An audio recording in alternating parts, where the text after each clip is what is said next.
मध्य प्रदेश को वैसे तो 6 भागों में बांटा जाता है, जिसमें 10 संभाग आते हैं। इन 6 भागों में मालवा निमाड़, महाकौशल, ग्वालियर चंबल, मध्य भारत, विंध्य और बुंदेलखंड अंचल है।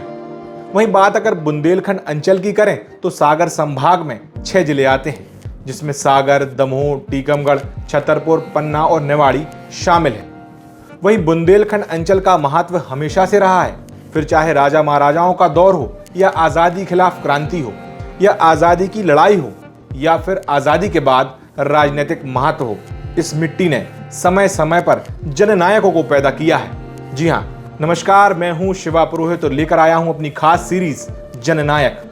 आज हम बात करेंगे एक ऐसे जननायक की जिसकी कहानी आपको मैं आज सुनाऊंगा। ये कहानी है सागर जिले की देवरी विधानसभा से 4 बार विधायक रहे, जनसंघ, भारतीय जनसंघ जनता पार्टी और फिर भारतीय जनता पार्टी के नेता रहे स्वर्गीय डॉक्टर परशुराम साहू की।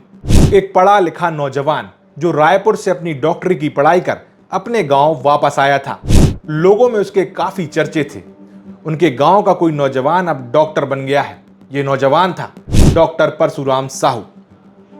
बचपन से ही पढ़ाई लिखाई में होशियार, उदार दिल वाले परशुराम साहू लोगों की मदद करने में सबसे आगे रहते थे। वहीं राष्ट्रीय सेवा का भाव उनमें रायपुर महाविद्यालय में BA MS की पढ़ाई के दौरान राष्ट्रीय स्वयंसेवक संघ से जुड़कर और गहरा हो गया। डॉक्टर परशुराम साहू में छात्र जीवन से ही नेतृत्व करने का एक अलग जज्बा था। तब तो सागर से एक छोटे से गांव का एक युवा रायपुर में अपने महाविद्यालय के छात्र संघ का अध्यक्ष चुना गया।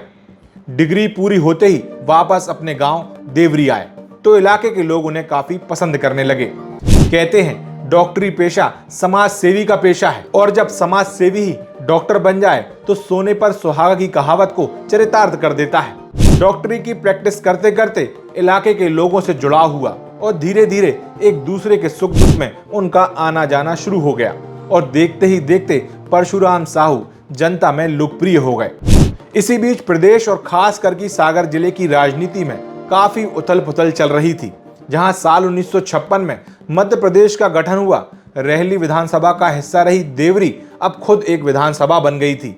विधानसभा बनते ही पहले विधानसभा चुनाव में यहां कांग्रेस के बड़े गांधीवादी नेता बाला प्रसाद मिश्रा विधायक चुने गए। देवरी में इस वक्त तक कांग्रेस के साथ साथ प्रजा सोशलिस्ट पार्टी और जनसंघ भी जनता के बीच लोकप्रिय होना शुरू हो गए थे, लेकिन जनसंघ अभी भी तीसरी पार्टी थी। प्रजा सोशलिस्ट पार्टी यहां दूसरे नंबर पर आ गई थी। उधर साल 1962 के विधानसभा चुनाव आए और कांग्रेस ने यहां मैदान में उतारा शिव कुमार श्रीवास्तव को, जबकि प्रजा सोशलिस्ट पार्टी ने मैदान में उतारा कृष्ण कुमार कटारे को। जनसंघ ने यहां बाबूलाल सिंह को मैदान में उतारा। इस विधानसभा चुनाव में देवरी की जनता ने कुछ अलग करने का ठान लिया था और इसका ये नतीजा हुआ, इस बार चुनाव जीते प्रजा सोशलिस्ट पार्टी के उम्मीदवार के कटारे। लेकिन यहाँ एक बात और गौर करने वाली थी कि कांग्रेस यहाँ अब तक तीसरे नंबर की पार्टी बन गई थी, जबकि जनसंघ खिसककर दूसरे नंबर पर आ गई थी। इस बदलाव को जनसंघ ने एक उपलब्धि के रूप में लिया। जनसंघ के नेताओं ने अब देवरी में एक ऐसे लोकप्रिय चेहरे की तलाश शुरू की जो जनसंघ का चेहरा बने और जिताऊ चेहरा भी हो। वहीं दूसरी तरफ डॉक्टर परशुराम साहू भी डॉक्टरी के साथ साथ समाज सेवा में ज्यादा वक्त देने लगे। RSS से पहले ही जुड़े होने के कारण जनसंघ के नेताओं के संपर्क में आ गए और साल 1967 में उन्हें भारतीय जनसंघ ने अपना उम्मीदवार बना दिया।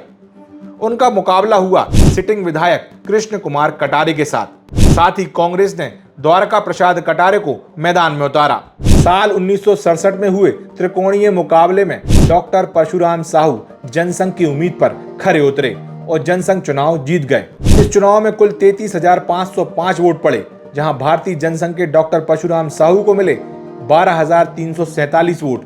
वहीं कांग्रेस के द्वारिका प्रसाद कटारे दूसरे नंबर पर रहे, उन्हें मिले 11,310 वोट, जबकि प्रजा सोशलिस्ट पार्टी के कृष्ण कुमार कटारे को 6,061 वोट पर मिले और वो तीसरे स्थान पर रहे। डॉक्टर परशुराम साहू ये चुनाव 1,037 मत से जीत गए। वहीं इसके बाद साल 1972 में हुए चुनाव में डॉक्टर परशुराम साहू एक बार फिर भारतीय जनसंघ के उम्मीदवार बने। उनका मुकाबला एक बार फिर कांग्रेस के द्वारिका प्रसाद कटारे से हुआ। वहीं संयुक्त सोशलिस्ट पार्टी के उम्मीदवार कृष्ण कुमार कटारे थे, लेकिन इस बार डॉक्टर परशुराम साहू कांग्रेस के द्वारिका प्रसाद कटारे के हाथों हार गए। इस हार के बाद डॉक्टर परशुराम साहू ने अपनी हार से सबक लिया, अपनी कमियों पर अगले 5 साल तक काम किया। साल 1977 में जनता पार्टी के टिकट पर और साल 1980 में बीजेपी के टिकट पर चुनाव लड़े। दोनों ही बार चुनाव में जीत हासिल की। इसके बाद साल 1985 में जहां चुनाव हारे, वहीं साल 1990 में फिर वापसी की और चुनाव जीते। डॉक्टर परशुराम साहू अपने जीवन में कुल 7 बार विधानसभा का चुनाव लड़े। 7 बार देवरी विधानसभा से चुनावी मैदान में उतरे। 4 बार उन्हें जीत हासिल हुई, जबकि 3 बार उन्हें हार का सामना करना पड़ा। वहीं 2 बार मंत्री भी बने, जिसमें पहली बार साल 1967 में संवित सरकार में राज्य वित्त एवं समाज कल्याण विभाग का जिम्मा सौंपा गया। वहीं दूसरी बार साल 1977 में जनता सरकार में उन्हें पहले लोक स्वास्थ्य परिवार कल्याण, फिर सिंचाई राज्य मंत्री, फिर वन मंत्री बनाया गया। डॉक्टर परशुराम साहू ने अपने कार्यकाल के दौरान कई सारे कार्य कराए। उन्होंने देवरी विधानसभा में सिंचाई के लिए मसूर बावरी मध्यम सिंचाई जलाशय योजना को साकार किया। कई गांव के किसानों को बड़े पैमाने पर सिंचाई की सुविधा उपलब्ध कराई। तो वहीं क्षेत्र के लोगों को परेशान ना होना पड़े, इसके लिए तहसील और फिर सिविल कोर्ट की स्थापना कराई। स्वास्थ्य सुविधाओं के लिहाज से देखें तो देवरी में 30 बिस्तर वाला अस्पताल, महाराजपुर, गौरझामर, टड़ा, बरकोटी, सहजपुर में प्राथमिक स्वास्थ्य केंद्र उन्हीं के कार्यकाल की देन है। 10 आयुर्वेदिक अस्पताल, देवरी नगर में होम्योपैथिक अस्पताल उन्हीं के कार्यकाल में शुरू हुआ। शिक्षा के क्षेत्र में कई गांवों में हाई स्कूल, मिडिल स्कूल खुलवाए। क्षेत्र में 20 नगरों में नल जल योजना का शुभारंभ कराया। इसके साथ ही मंडी, बीज प्रक्रिया केंद्र, उप कौशलालय, कॉलेज, टेलीफोन का विस्तार, अनेक सड़कों का निर्माण, आदिवासी उप योजना तथा बिजली संकट दूर करने के लिए 10 करोड़ रुपए की 132 केवी के विद्युत उपकेंद्र का शुभारंभ उन्हीं के कार्यकाल में हुआ। बुंदेलखंड में पहले जनसंघ और फिर भाजपा को मजबूत करने वाले डॉक्टर परशुराम साहू ने अपनी राजनीतिक जीवन में संघर्ष किया। संगठन में वह प्रदेश उपाध्यक्ष जैसे पदों पर रहे, लेकिन आज उनके परिवार की पार्टी में ही पूछ परख कम हो गई है।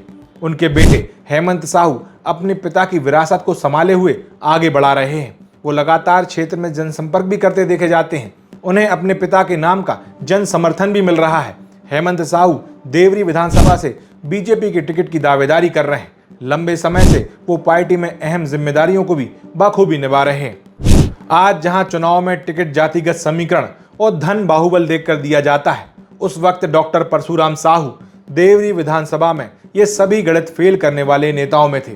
उनकी जाति के वोटर्स ना तो निर्णायक थे, ना ही उनके पास इतना धन था कि उसका प्रभाव वो चुनाव में दिखा पाते।